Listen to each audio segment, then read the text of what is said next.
अस्सलाम वालेकुम वरहमतुल्लाह। क्या हाल है बुजुर्गो, ठीक हो? वालेकुम अस्सलाम वरहमतुल्लाह। ये कितना एक पानी शानी आया जी? ये पानी तकरीबन जनाब होना कोई 6-7 फुट होना चाहिए अच्छा, जी। ये अगे पहले भी आया सैलाब या ये पहली बारी पे आया पानी? नहीं अगे 14 च आया। अच्छा, उस तो बाद कमरे कुमरे तैयार किए हैं अच्छा। ते इत्थे कितने ਤੁਹਾਡੇ कमरे आन? ये आए कमरा एक कमरा अच्छा, अगे 4 दीवारी है किचन आई बनी हुई। ठीक है। ये जड़ी लगी गई ये विचों कोई शह नहीं लभी आ कोई थोड़ा जिहा माल पिया है अच्छा, बाकी दा सारा लोड़ लड़ गया ਤੇ ਇਹ ਚੌਂ ਸਾਈਡਾਂ ਤੇ ਤੁਹਾਡਾ ਪਾਣੀ ਹੀ ਪਾਣੀ ਹੈ। जी। ਅਜੀ आप ਕੈਮਰਾ ਇਸ ਸਾਈਡ ਤੇ ਲੈ ਕੇ ਆਣਾ। ਤੇ ਇਹ ਤੁਸੀਂ ਲੱਗਦੇ ਕਿੱਥੋਂ? जी विचों टपदे हैं ਅੱਛਾ, ਆ ਹੁਣ ਵੀ ਅਸੀਂ ਇਸ ਸਾਈਡ ਤੋਂ ਆਏ ਹਾਂ। जी आओ थानू दस्या ਇਹ विचों ਵਿਖਾਣਾ ਜ਼ਰਾ, ਸੀੜੀ ਅਜੇ ਵੀ ਪਈ ਆਣ ਵਾਲੀ। ਤੇ ਇਸ ਤੋਂ ਇਲਾਵਾ ਹੋਰ ਅਜੇ ਕੋਈ ਰਾਸ਼ਾ ਨਹੀਂ ਹੈ। नहीं जी कोई राह नहीं ਤੇ ਹਕੂਮਤ ਦੀ ਤਰਫੋਂ ਕੋਈ ਹੋਈ ਇਮਦਾਦ ਵਗੈਰਾ ਜਾਂ ਕੋਈ? कोई शह भी नहीं आई। अच्छा, ਤੇ ਜਿਸ ਪਾਣੀ ਆਇਆ ਉਸ ਟਾਈਮ ਇੱਥੇ ਹੀ ਆਓ ਜਾਂ ਕਿਦਾਂ ਨਿਕਲ जी ਗਿਆ ਉਹ? निकले हैं बच्चे लैके निकले हैं अच्छा, उस तो बाद बच्चे बाहर छड़ के बंद तो परली साइड ते ठीक है। रिश्तेदारां को बच्चे अजे भी उत्थे ही बच्चियां जवानी ने हुण इत्थे हर शे डट्ठी पई असीं किवें बहा कितने सकदे बच्चे हैं?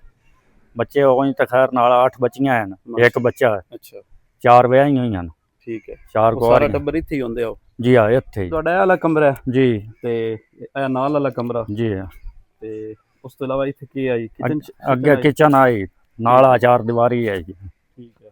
ਆ ਮਸ਼ੀਨ ਵੀ ਲਾਈ ਹੋਈ ਹੈ जी हाँ ਇੱਥੇ ਕੋ ਪੱਠੇ ਛੱਠਿਆਂ ਵਾਲਾ ਇੰਤਜ਼ਾਮ ਵੀ जी ਹੈ? हाँ ਕੋ पट्ठा ਮੱਝ ਗਾਂ ਵੀ ਡੰਗਰ ਸ਼ੰਗਰ ਵੀ ਆ ਜਾਂ ਕੋਈ ਨਾ? मझ गां आई ਸਹੀ। ਆ ਹੁਣ ਇੱਟਾਂ ਸਾਰੀਆਂ ਤੁਹਾਡੀਆਂ ਬਿਲਕੁਲ ਜ਼ਾਇਆ ਹੋ ਗਈਆਂ। जी हाँ जे इधर विच भी पईयां थल्ले ओ दिसदियां ही नहीं थल्ले रोड के चलियां गईयां।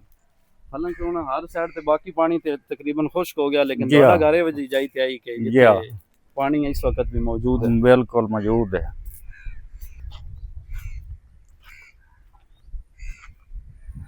फर्श भी सारा पाट गया थल्ले तो भी वेख लो तोड़ ताई सारा पाटा पिया इस कमरे दा भी।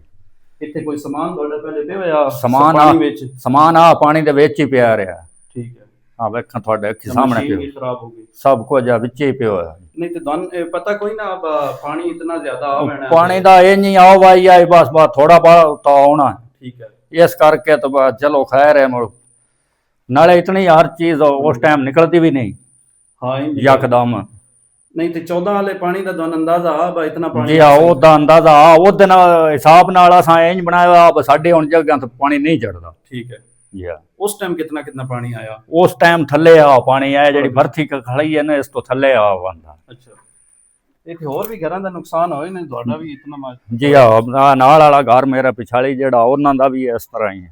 ठीक है। ए अगे घर उन्हां दा भी डिग्या पै ने मतलब आ पूरा जेड़ा है एरिया ये पूरा जेड़ा इस ते तुहानू दस्सिया भी इस साडे ना बच्चे अंदर आ सकदे न। ठीक है। आपो आप हुण ये बंदे हैं गवांढी मेरे रोड ते बच्चे लैके बैठे रहन बच्चियां उत्थे दुकान एक ना लब्भी ओदे विच बच्चियां नभाई रखियां जी। रस्ता भी नहीं है लगन नूं। आ कोई थोड़ी बहुत ਤੁਹਾਡੀ खिदमत कीती है कबूल करना तो कोशिश करता हूं इंशाल्लाह और भी कोई थोड़ा बहुत जेड़ा तावन हो सके मेहरबानी। जो हमारे दोस्त हैं साथी हैं जो सैलाब ज़दगान हैं जिनके घर तबाह हो गए कारोबार जो हैं जिनके तबाह हो गए और इसके अलावा इतना जो घरेलू सामान था वो तबाह हो गया इनकी मदद करें हेल्प करें। आज वक्त है इंसानियत की खिदमत करने का। अगर आज हम किसी इंसान की अपने भाई की हेल्प नहीं करेंगे मदद नहीं करेंगे तो कल क़यामत के दिन हम अपने रब को क्या मुंह दिखाएंगे। आप जितने अपने हिस्से की शमा रोशन कर सकते हैं वो ज़रूर करें ताकि ये जो हमारे दोस्त अहबाब बहन भाई इस वक्त मुसीबत के अंदर हैं अपने बच्चों को अपनी बीवी बच्चों को घर से दूर भेज दिया है और उनका घर मुकम्मल तौर पर तबाह हो चुका है ऐसे लोगों के साथ खड़े हों और इनकी दुआएं जो हैं वो समेटें। ये गरीब लोग नहीं थे कि इनके पास कोई खाने को कुछ नहीं था सब कुछ था लेकिन सैलाब की इस तबाहकारी ने हर एक चीज़ जो है वो छीन ली इनसे घर छीन लिया कारोबार छीन लिए और बीवी बच्चे जो हैं वो दूसरों के घरों में रहना उनके लिए मजबूरी है। अब बताएं कि ये जगह इस तरफ आप ज़रा दिखाइएगा ये सारा ये कमरा तबाह हो गया वो किचन थी वो तबाह हो गई। जिस घर की चार दीवारी ना हो वहाँ पर फैमिली किस तरह रह सकती है? ज़रा अंदाज़ा लगाएं कि जिस घर के अंदर एक बेटी भी हो और उस घर की चार दीवारी ना हो तो क्या वो उस घर के अंदर अपनी ज़िंदगी गुजार सकता है? बिल्कुल नहीं गुजार सकता। चार दीवारी पर्दा ये हर एक इंसान का हक है। तो आप दोस्तों से यही इल्तिजा भी है गुजारिश भी है कि आप इन लोगों के साथ तावन करें और इनकी दुआएं जो हैं वो समेटें। इनकी दुआओं की बदौलत अल्लाह आपको और ज़्यादा अता फरमाएगा।